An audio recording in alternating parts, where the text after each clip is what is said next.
কপিকে copy করে copy copy বানাইছে। কি বলতে চাও? একই গল্পে তিনটা মুভি, তাও বাংলাদেশ চলচ্চিত্রে। ভাবতে পারতেছেন কি? এখন এটা ভাবতেছেন কি মুভি? বলবো। প্রথম হলো পাঞ্জা, মান্না মৌসুমী ডিপজল অভিনীত পাঞ্জা। দ্বিতীয়ত হলো বাস্তব, মান্না পূর্ণিমা মিশা সওদাগর অভিনীত বাস্তব। আর শাকিব খান অভিনীত প্রেম কয়াদি। তিনটা মুভি একই গল্পে বাংলাদেশ চলচ্চিত্রে, তাও পাশাপাশি সময়ে। বিষয়টা ভাবা যায়? Oh, I see. 2000 সালে মান্না মৌসুমী ও ডিপজল অভিনীত পাঞ্জা ছবি মুক্তি পায় এবং 2003 সালে মান্না পূর্ণিমা মিশা সওদাগর অভিনীত বাস্তব। আর 2009 সালে মুক্তি পায় শাকিব খান সাহারা মিশা সওদাগর অভিনীত প্রেম কয়েদি মুভিটি। পাঞ্জা সবার আগে রিলিজ হলেও বাকি দুইটা মুভি কিন্তু পাঞ্জা থেকে অনুপ্রেরণা নিয়ে বানায়নি। এটা বানানো হয়েছে অর্জুন পণ্ডিত থেকে অনুপ্রেরণা নিয়ে, মানে তিনটা মুভি অর্জুন পণ্ডিতের কপি। আচ্ছা তোমরা বলো তো, অতে কি হয়? অনন্ত। আতে কি হয়? অনন্ত। ঠিক এমনই ক খ অ আ যাই কিছু বলেন না কেন একই গল্পে একটু ভিন্নতা আনলেও কিন্তু কাহিনী একই।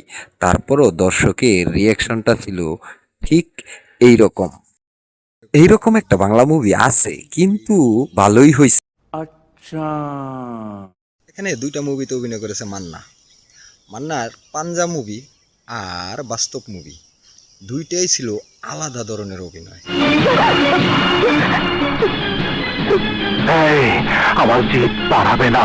তোর প্রেমের কারণে আজ আমি মানুষ পাতে দ্বিধা করি না। আর শাকিব খান প্রেম কয়েদিতে সেও আলাদা অভিনয় করেছে।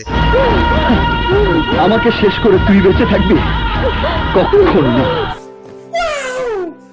মান্না দুইটা মুভিতে আলাদা অভিনয় করেছেন, আর শাকিব খান প্রেম কয়েদিতে উনি ওনার স্টাইলে অভিনয় করেছেন। তাই তিনটা মুভি হয়েছে সুপারহিট। আমি একটুও মিথ্যে কথা বলতেছি না। আপনি মুভি তিনটা দেখতে পারেন, দেখলেই বুঝতে পারবেন তিনটা মুভির গল্প এক এবং তিনটা মুভিই ছিল ব্যবসা সফল। আমি তোমাকে বুঝতে পারিনি। নায়িকাদের পারফরমেন্সের কথা বললে আমি নাম্বার 1-এ রাখবো মৌসুমীকে, বেঁচে থাকার কোনো অধিকার নেই। 2-এ রাখবো পূর্ণিমাকে, 3-এ রাখবো সাহারাকে। বাদশাহ চৌধুরী তাকে খুন করেছে। তবে পাঞ্জাকে আলাদা একটা রূপ দিয়েছে ডিপজলের ভয়ানক সেই অভিনয়। তখন ডিপজল ভিলেনের অভিনয় করত। সঠিক বলেছেন, আপনার বুদ্ধি ভালো। বাস্তব মুভিতে মান্না খুব ভয়ঙ্কর অভিনয় করেছে, কিন্তু একটা সত্য কথা কি জানেন, পূর্ণিমা আপুকে এই মুভি দেখার পর থেকেই আমি খুব ভালোবেসে ফেলেছি, মানে ক্রাশ খেয়েছি। মানে কি বলবো, যাই হোক। বাস্তব মুভিতে মান্নার দুর্দান্ত পাওয়ারফুল একটা ডায়লগ আছে। আমার জীবন কেড়ে নেওয়ার জন্য তুই যদি হিংস্র জানোয়ারের মতো 8 ফিট লাফ দিস, তাহলে আমি 16 ফিট লাফ দিয়ে তোকে কামড় দেব।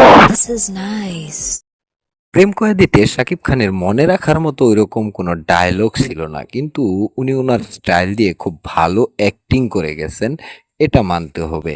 আর তখন থেকেই শাকিব খান আস্তে আস্তে আস্তে আস্তে মানে সুপারস্টার হয়ে উঠছেন। সেই সময়ই মুভিটা উনি করেছেন। চুপ! আমি খবর হই না, খবর দেখি না, খবর পড়ি না, খবর তৈরি করি। 2000 সাল থেকে 2009 সাল, এই 9 বছরের ব্যবধানে একই গল্পে বাংলাদেশ চলচ্চিত্রে 3টা মুভি মুক্তি পেয়েছে। এটা কোনো কথা? এটা বলেন, আপনারাই বলেন, এটা কোনো কথা? তারপরও মানুষ দেখেছে। আপনাদের কাছে কোন মুভিটা কেমন লেগেছে, কার অভিনয় কেমন লেগেছে, সেটা কিন্তু জানাতে ভুলবেন না কমেন্ট করে। আমার কাছে পার্সোনালি বাস্তব মুভিটা 1 নাম্বার, 2 নাম্বারে পাঞ্জা, আর 3 নাম্বারে আমি রাখবো শাকিব খান অভিনীত প্রেম কয়েদি মুভিটা। কিং খান এই মুভিতে ভালো অভিনয় করলেও মান্নার কাছে পৌঁছাতে পারেনি। আমি বুঝতে পারছি আপনার কাছে জবাব নাই। আপনাদের কাছে কোন মুভিটা ভালো লেগেছে জানাবেন কমেন্ট করে। আর আমার চ্যানেলটাতে নতুন হয়ে থাকলে সাবস্ক্রাইব বাটনে একটা গুতা মারেন, নোটিফিকেশন পাওয়ার জন্য বেল আইকন অন করে দেন। আজ চলে যাচ্ছি, আবার দেখা হবে নতুন কোনো সিনেমার গল্প নিয়ে, নতুন কোনো স্টারের আলোচনা সমালোচনা নিয়ে। সে পর্যন্ত ভালো থাকবেন, সুস্থ থাকবেন। আল্লাহ হাফেজ। আমার জিদ বাড়ালে আমি কি করব তুমি তা ভালো করে জানো।